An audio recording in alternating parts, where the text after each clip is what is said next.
Hello there, you're watching Primetime News on News First, where the people come first.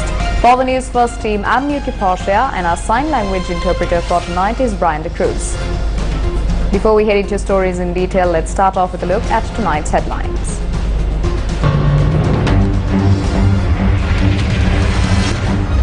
Court orders arrest of police officers involved in Rambukkana shooting.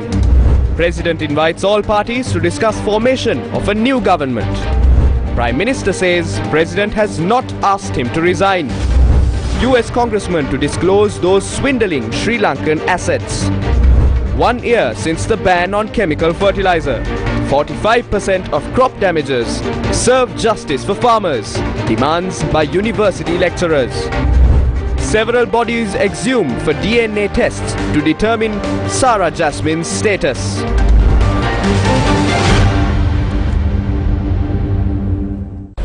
Starting off with your top story for tonight, Kegal Magistrate Vasana Navaratna has ordered the arrest of police officers who were involved in opening fire at protesters in Rambukkana demanding fuel. Now, the magistrate had issued an order upon considering the post-mortem examination of the man who died in police gunfire during the protest. The Kegal Magistrates Court was informed today through a post-mortem report that Shaminda Lakshan had died due to the loss of blood when police shot at him during protests in Rambukkana. Thereafter, the magistrate ordered for a report from the government analyst on the incident and for a complete report on the protesters who were injured during the protest. There's a controversy over the petrol bowser that was spotted at the location of the protest. The bowser is a court production, but when magistrate had visited the police station, only the engine had been there. The fuel tank had gone missing. The Criminal Investigation Department today informed court that the fuel tank of the bowser is with the owner of the petrol station. It is questionable as to how a court production was released to the owner without the permission of the court. The magistrate questioned whether the investigations are being carried out only into the damages. We didn't get the impression that there were investigations into the protesters who were injured. The magistrate very clearly raised that question from the investigators. It was revealed that the report by the scene of crime police officers has not been submitted to the court yet. If the outfit of the victim is there, the government analyst can then decide the distance from which he was shot. That has not been taken into custody by the Criminal Investigation Department yet. There are several weaknesses in this investigation. The case is to be taken up again on the 2nd of May. A 15-year-old student who was injured in the shooting appeared in court with his mother today. My son had gone to town with his friend after school. They don't know where they had been shot at. Now he can't even go to school to study. The bullet had struck his arm. It had damaged his bones. Another bullet had struck him near the back. He says they shot by giving chase to him. I have to take him to the medical clinic every week.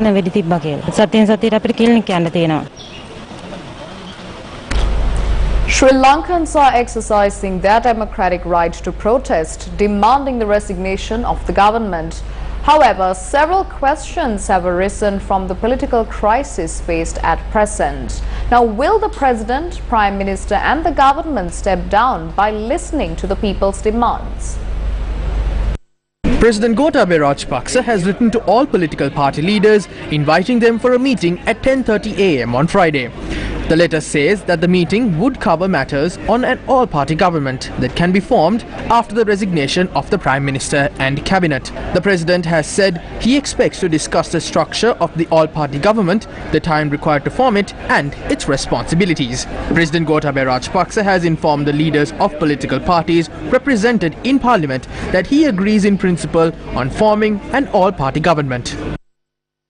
Will the Prime Minister resign to make way for an all-party government? Prime Minister Mahinda Rajapaksa told local government members of his Sri Lanka Podujana Peramuna party today that the President has not asked him to resign.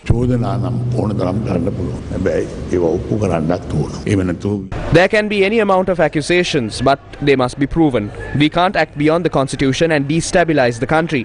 I spoke to the Chinese Premier recently. He assured China's support to Sri Lanka. I also held talks with friendly nations. As a result, they have begun supporting us. The International Monetary Monetary Fund has agreed to support us after they were informed about the country's situation. We will implement a plan to uplift this country even through obtaining foreign aid. Some are trying to wreak havoc during this period. We are waiting to see what they would be up to in the future. The president won't ask me to resign. He hasn't asked me to do that either. අපි නටවන්නවත් අපිට දෙන්නේ නැහැ කියන එක මම තමුන්නාන්සේලාට මේක මතක් කරගනිමි. අනිත් එක මතක් කරන්න ඕන ජනාධිපතිවරයා කිසි විටක මට ඉල්ලාස් වෙන්න කියලා කියන්නෙත් නැහැ. කිව්වෙත් නැහැ කියන්නෙත් නැහැ කියලා මට විශ්වාසයක් තියෙනවා කියන එකත් මතක් කරනවා. During a meeting with the Sri Lanka Podujana Peruma's provincial councillors yesterday, the Prime Minister had stressed that he would not resign from his position. Isn't the President and the Prime Minister on the same page on resolving the political crisis? Prime Minister Mahinda Rajapaksa has told the Daily Mirror newspaper that he has no dispute with the President. His quote reads, and I quote, "This is all false news. Gotabaya Rajapaksa is the President, so I must always respect him as the President. He may be my younger brother, but that is a different matter. That is a personal relationship. But he is the President and I respect him for that. Like everyone else who also argues, even in the cabinet, we argue. But our arguments stop there. He is the President and I am the Prime Minister and we are on the same page. If there are arguments between both of us, we cannot continue to function as President and Prime Minister. It is not good for the country. So there is nothing of that sort what you have said in your question. We are able to sit together and discuss all the present issues and reach agreements on how to move forward." End quote. Meanwhile, US Congressman Stephen Horsford recently met with a group of Sri Lankans and stressed that he will initiate a congressional investigation to ascertain who was responsible for fleecing Sri Lankan resources that led to the depleting economic situation in the country. Horsford, who represents the state of Nevada, is a member of President Joe Biden's Democratic Party. As is, the current situation with the country facing bankruptcy and the financial collapse of the country based on the family that's currently in control there. And I commit to working with Sanjay and to make sure that our leaders here know, from my friend Congressman Greg Meeks, who's the chairman of Foreign Affairs, to have a dialogue to be briefed on the issue and to hold those accountable for fleecing the Sri Lankan community and the financial situation that they've now left the country. A person identifying himself as a citizen held a protest opposite the US Embassy in Colombo today. The young people are on the street now almost 20 days without justice. People in office, now they are violating the constitution of Sri Lanka. These two people from USA, they have completely ruined Sri Lanka. Sri Lankan economy is ruined and we have become such a poor nation. I am begging Mr. Joe Biden, please send a special team to Sri Lanka. Protests opposite the President's office at Golface ran for its 19th day today. Ahmed Bouzo brings us the latest from the demonstration site. It is raining opposite the President's office here in Golface, but despite the heavy showery conditions, we can see the protesters protesting, chanting that the President and the incumbent government resign. 19 consecutive days, and there does not seem to be a decrease in the number of the crowds that come here to the protest site. This is the current situation here at the protest sites here in Colombo. So stay tuned in News First as I keep you updated in this regard. For the News First team, I'm Ahmed Bouzo reporting to you live from opposite the President's office.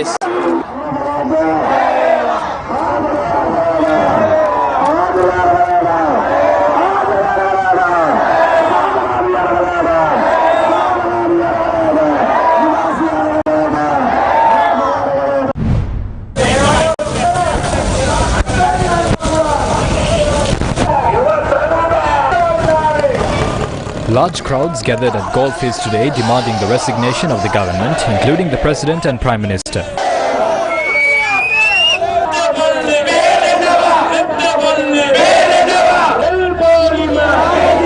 අපි We don't have any personal issues with anyone. Don't blame the people. You were the ones who came in bicycles to Parliament when the price of petrol and diesel was increased by 2 rupees. Today, when the price of a gas cylinder is increased by more than 2,000 rupees and the price of petrol and diesel are increased, is it wrong for the people to get onto the streets? I request the President and the Prime Minister to step down. Don't be greedy for power.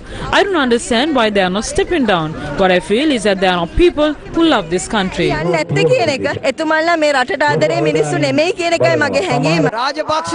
Rajapaksas and these politicians are still in power. We won't allow them to be in power for too long. We want the Rajapaksas to go home. This country is ours. The main expectation out of this protest is accountability. The fact that the President and the government should be held accountable for what is happening to the country. And we are here as a group of women from the free trade zones. Women in free trade zones have been working for 40 years, making dollars, earning foreign currency for our country, and now we are in a debt crisis, in a forex crisis. Like the first thing that needs to revolutionize is the thinking pattern of the people. And as you can see around here, especially with the generation that I belong to, like you can see a new type of thinking pattern coming on, where like they do not, completely disregard what kind of social circle you are from, what kind of ethnic background you are from, what kind of religion you are from. It is amazing to see such young people trying to do a change in our country, and you are not giving it up. We thought you will do it for 2-3 days and then give up. No, it seems like you are going on. I think we have all been here since the beginning of Daragale, and we are continuing as much as possible. We also get a lot of funds from the neighborhood, the friends, everyone. They chip in, and I decided I'll take an initiative and get everyone together so that we, as citizens of this country, can bring a change all together. Activists were among those who joined the demonstration last night.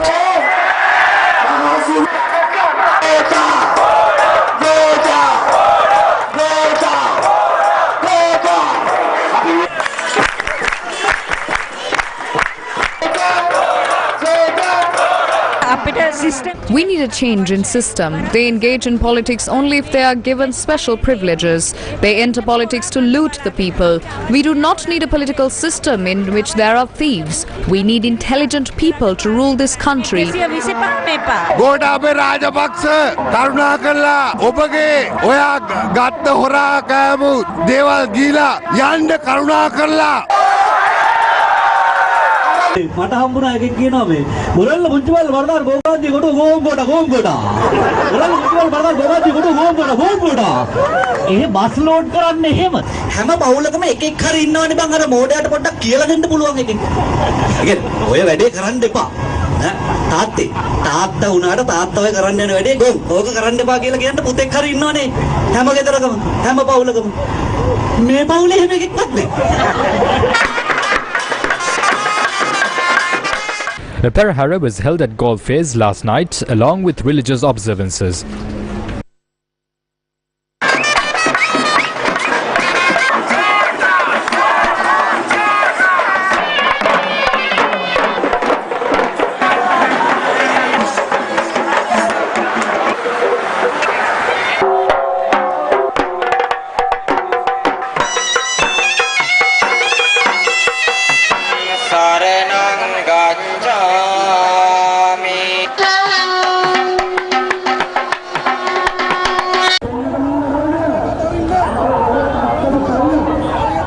Police took steps today to remove the cutouts of journalists that were placed at the entrance to the President's office.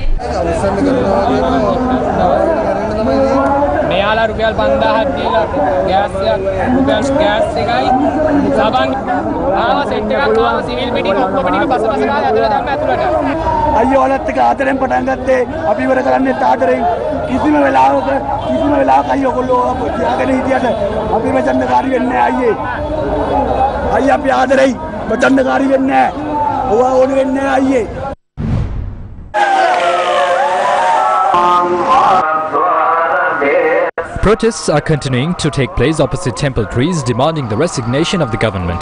The protesters have dubbed the demonstration site as Mainago Gamma.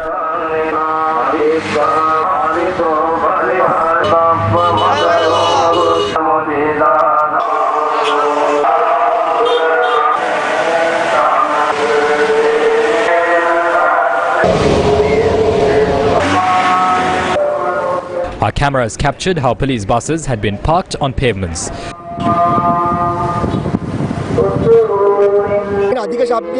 They are playing Pirit on loudspeakers. They are trying to suppress our voice through that.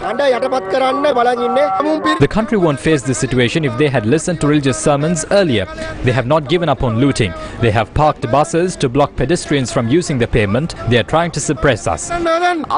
We are carrying out this peaceful struggle. We don't need violence. We won't resort to that, although they want it. We need peace. Some protesters had gathered on the pavement near temple trees this morning. The police informed them to move aside as they were blocking pedestrians.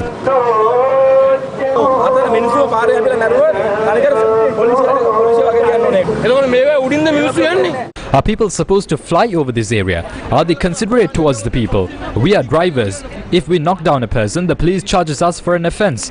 But now they are not doing anything.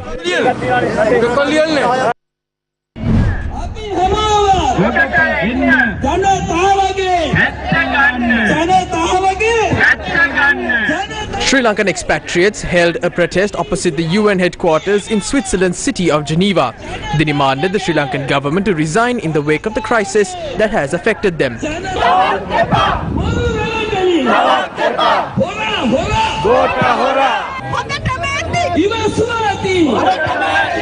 The protesters had handed over a petition to the United Nations headquarters.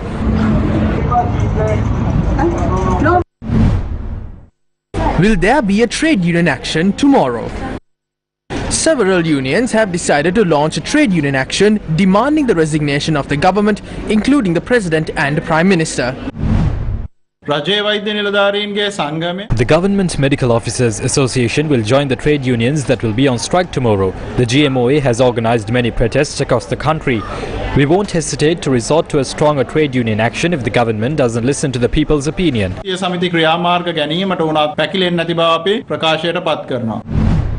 We will launch a strike between 12 and 2 p.m. tomorrow. We will organize protests opposite hospitals during this period. All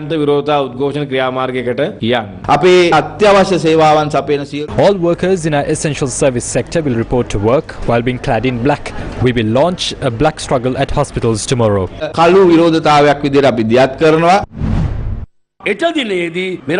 All teachers, principals and teacher advisors will be involved in a strike tomorrow. They can't run the country like this anymore. They are clinging on to power because they are greedy for it. They want to cover up their fraud and corruption. That is their only objective.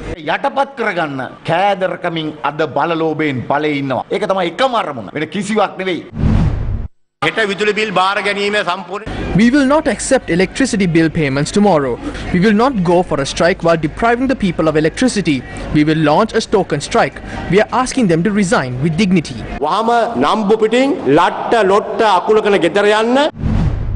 විසි හත්වෙනිදා මධ්‍යම රාත්‍රියේ සිට 28 වෙනිදා මධ්‍යම රාත්‍රිය දක්වා පැය 24ක සේවා කාලයක් සංකේත වැඩවර්ජනයක් කරන්න දුම්රිය වෘත්තීය සංවිධානයේ විදියට තීරණය කළා තිබෙනවා. For the first time in history, all trade unions representing estate workers will join a strike. The strike isn't against the country or estate owners, but against the government, including the corrupt Rajapaksa administration. We are asking the government to resign. We are not joining tomorrow's struggle for the sake of it. The working class of this country will join hands with the private sector and continue our struggle until we achieve victory. We wish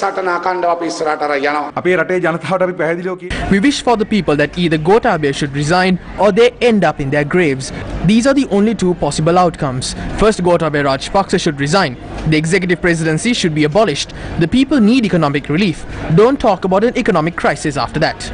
ඒ වගේ මේ රටේ ජනතාවට දැන් ආර්ථික සහන අවශ්‍යයි. ආයි මේ ඒක මේ ආර්ථික අර්බුද කතා කියන්න එපා.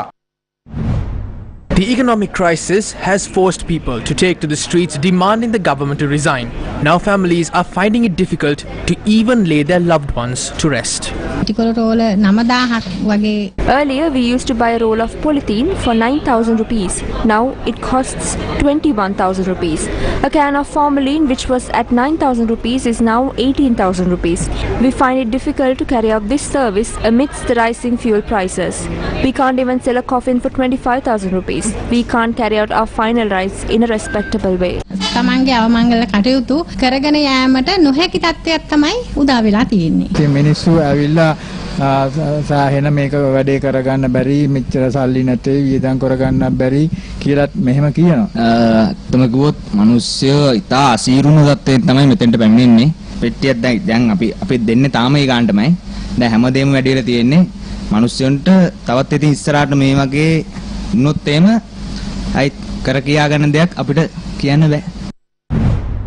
The cost of essential goods has increased between 60 and 140% since the 1st of January this year.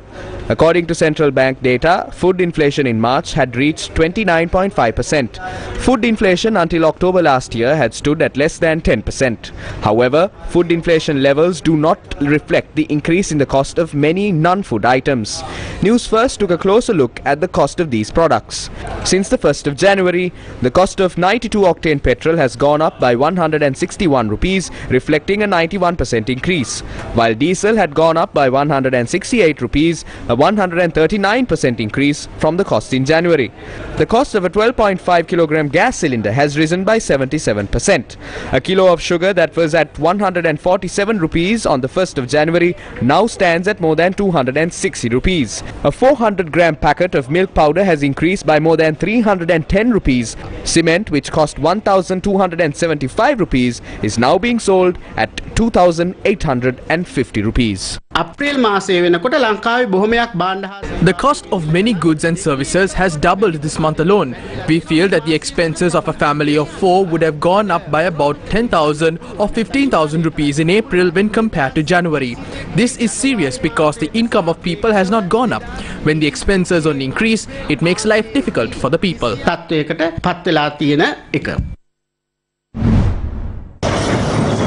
The dearth in kerosene has not been resolved yet, causing further distress to the people. A person who was in queue for more than 5 hours at a filling station in Hatton to purchase kerosene had passed away after returning to his home early morning. He was a 55-year-old father of 2 and a resident of Dumurugiriya in Hatton. He came home last night. He said his legs were hurting and his dinner was also delayed. He was fine. He was not on any medication either. He said he was feeling unwell at around 1 a.m.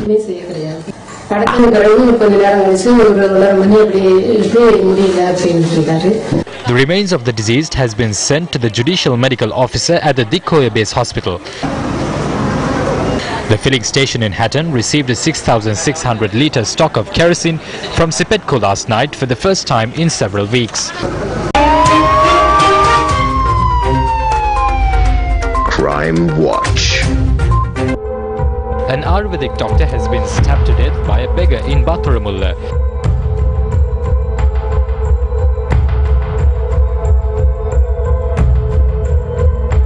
The stabbing had occurred during an argument between the beggar and the doctor who had left a supermarket.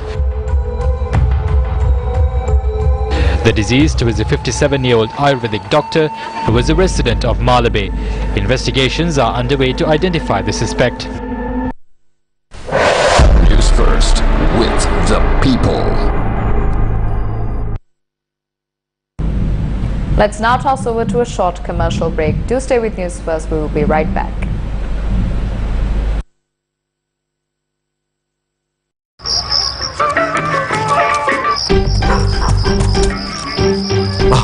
මොකද මහත්තයා මේ නෑ මේ ගෙදර sync එකේ අයි මහත්තයා ස්ලෝන් නෙවෙයිද දැම්මේ හදිස්සියට බාලා පයිප්පයක් දැම්මේ නැද්ද මුදලාලි ඊයේ පෙරේදා කඩේ රිපෙයාර් කරන්න ගෙනාපු ගම් චුට්ටා මේ වගේ ප්‍රශ්න වලට හොඳම විසඳුම ස්ලෝන් ගම් චුට්ටා හැබැයි ඉක්මනින් දාගන්න ස්ලෝන් පයිප්පයක් ස්ලෝන් ගම් චුට්ටා හැම ගෙදරකම සිටිය යුතු ජලනල කාර්මිකයා දැන් රංගම ග්‍රොසරියෙන් මිලදී ගන්න යස ඉසුරු පිරුණු තැනක් නෙවෙයිද ලොකුම සල්ලි තියෙන තැන. අපේ සල්ලිත් පරිස්සම් නිසා. ඉහළ ප්‍රතිලාභ සමගින් විශ්වාසනීය තැන්පතුවක්. LB Yasa Isuru, unparalleled rewards for a trusted deposit. Welcome back to the news. Now, farmers have resumed their struggle amidst the massive protests demanding the resignation of the government. They say they have been affected due to the poor decisions of the authorities. Why are farmers protesting in Polonnaruwa? Farmers of Polonnaruwa launched a fast opposite the residence of State Minister Siripala Gamlath, demanding the resignation of the ministers who destroyed the agriculture sector. Farmers of 16 farmers associations in Giratale had joined the fast. Why was Siripala Gamlath sworn in as the State Minister for Mahabeli? Did he take up this position to serve the Rajapaksas or to serve the people? He was elected by the people. He should step up to protect farmers during these hard times. Why are farmers protesting in Valikanda? Farmers of the Mahaveli B zone in Polonnaruwa took to the streets in Valikanda today, demanding fertilizer and pesticides before releasing water to their fields for the early season. The protesters who staged their demonstration in the Sevenapitiya town also demanded compensation for the harvests they lost during the Maha season. Farmers from 21 agrarian organizations participated in this protest. The protesters marched towards the Sevenapitiya town and blocked the Polonnaruwa Batiklo main road from the Sevenapitiya junction.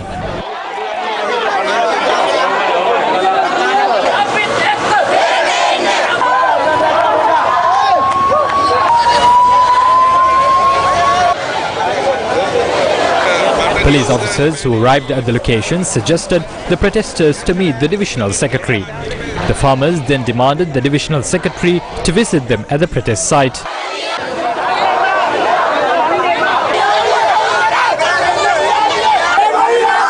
The divisional secretary then met with the protesters a few hours later.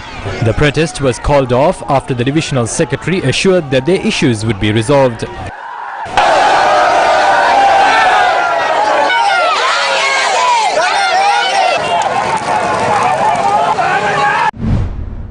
University lecturers specializing in agriculture explained the impact of the chemical fertilizer ban imposed a year ago.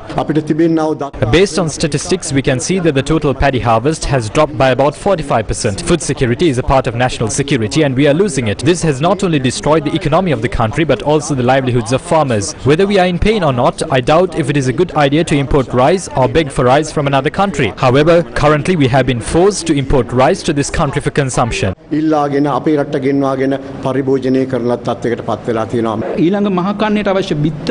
the authorities don't take action to produce paddy seeds for the next Maha season, it will have a negative impact. If the Maha season is successful between October and November this year, we will be able to manage to a certain extent for the Sinhala and Tamil New Year in 2023. But if that becomes unsuccessful, we will have to import rice even in the future.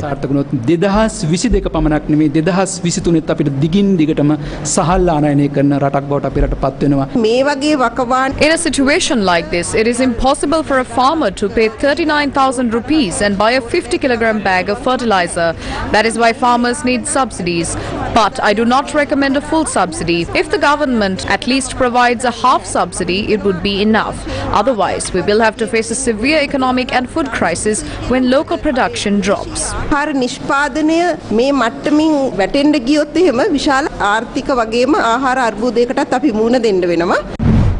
Why are agrarian officers staging protests? Agrarian officers are staging protests against the government's arbitrary decisions. One such protest was held at the Gatabay junction. It has been a year since the government banned fertilizer. Today we are witnessing the repercussions of that. Farmers don't want to enter their fields. We will have to go a-begging to foreign nations for food. A protest was held opposite the Agricultural Research Institute in Mathura today. Farmers had also organized a demonstration opposite the Chamal Rajapaksa Agro-Technology Park in Hambantota. The country, which was once self-sufficient in terms of rice, is now facing a famine. We have to get rid of this agricultural policy built on myths and move on to scientific farming. Otherwise, we will have to face a massive food crisis. Protests were held at other areas by several officers, including those from the Northwestern Province Department of Agriculture and the Batalagoda Paddy Research Institute.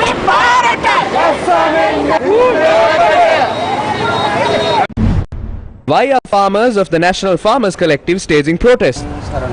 A continuous satyagraha was launched at the parliamentary roundabout today. The satyagraha has been organized under the theme Continuous Satyagraha to win back the deprived rights of the people. Why have irrigation officers taken to the streets? Irrigation engineers and other employees held a protest opposite the Department of Irrigation demanding fertilizer and fuel.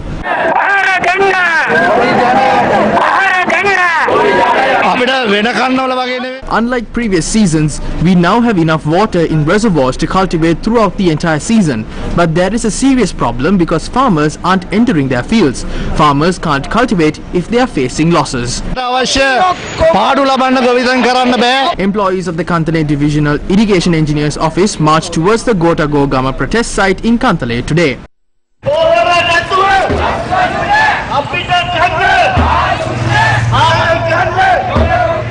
Employees of the Anuradhapura District Irrigation Office and the Galimbindruwava Divisional Irrigation Engineers Office held a protest this afternoon.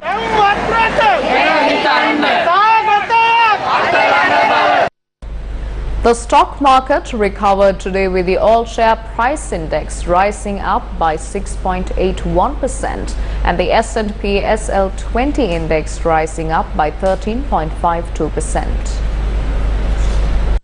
The recovery came after trading at the Colombo Stock Exchange dropped yesterday and the day before. The Colombo Stock Exchange was on holiday from the 8th of April and was due to reopen on the 18th of April. But a 5-day trading halt was declared until Sunday due to the crisis in the country. The market opened on Monday, so there was so much of pent-up demand. For 2 weeks, the market had been closed. So it triggered the circuit breakers. And there are 3 levels of circuit break. So the way the rules are that if it breaches a certain threshold, they have to halt the market. It's a manual process. And then you have other triggers that got impacted. So what happened on both Monday and Tuesday is that, it was triggering so fast that even people who want to buy was unable to participate. These significant steep declines that we saw have reversed. Now, we don't know whether this positive trend will continue, but with this crisis situation, as news flows ebb and flow, and with higher interest rates, you will experience a lot of volatility in the market. Let's now toss over to a short commercial break.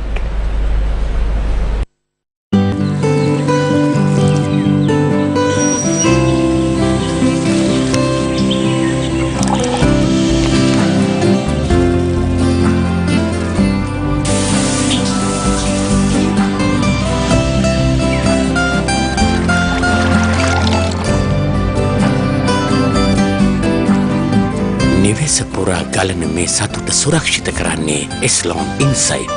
S-lon ජීවයයි ජලය ජීවිතේ. Welcome back to the news. A fire that broke out at a building at St. Joseph's College in Maradana today was brought under control. Now reports state the fire erupted at the Bonjeen Hall at the school. The Colombo Fire Brigade said 5 fire engines were deployed to contain the blaze. According to the Colombo Fire Brigade, no students or teachers were injured from the fire.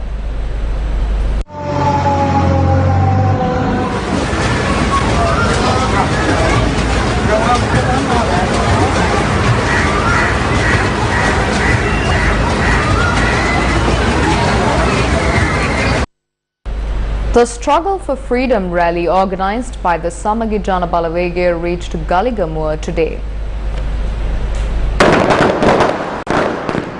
The rally recommenced its journey from the Mavanala town this morning, subsequent to floral tributes being presented to the statue of late President Ranasinghe Premadasa.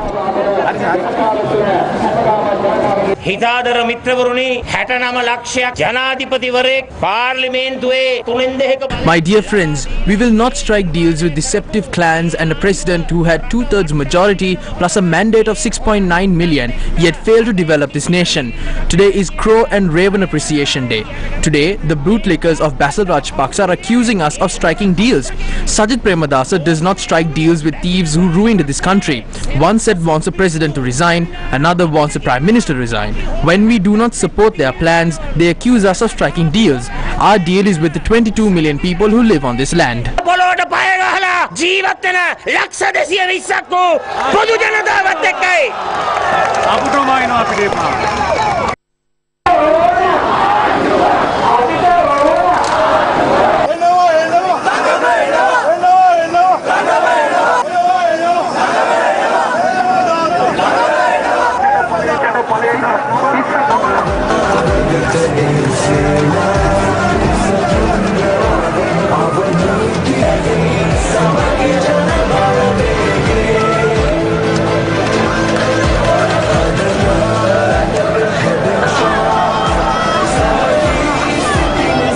The protest march, which commenced from Kandy yesterday, is expected to reach Colombo in 3 days. The march reached Galigamua today.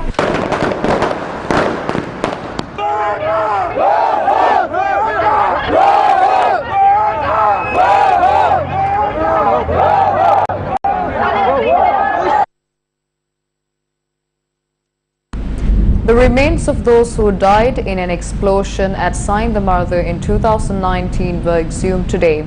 Now, this was to conduct a DNA test to determine the status of a woman identified as Sarah Jasmine, alias Pulastini Mahendran. The process of exhuming the remains of those who died in an explosion at Saint-Domingue in 2019 began at 9:15 this morning. This was in the presence of Ampara Magistrate Lushaka Kumari Dharmakirti. The remains were exhumed by the investigation officers, including the government analyst. Mohammed Rilwan, the brother of Zaharan Hashim, the main bomber of the 2019 April 21st attacks, had detonated a suicide vest at a house in Saint-Domingue on the 26th of April. Investigations had revealed that 17 people, including children, had died in the explosion. During previous DNA tests, police said they hadn't been able to confirm whether Sarah Jasmine, alias Pulastini Mahendran, had died in the explosion. She was the wife of Mohammed Hastoon, the bomber who detonated a suicide vest at the St. Sebastian's Church in Katuapitia during the April 21st attacks. Investigation teams had requested the Kalmuni Magistrate Court permission to exhume the bodies of those who died in the explosion at Saint-Domingue to conduct further tests. And with that, it's a wrap of Primetime News here on TV1. Take care and good night.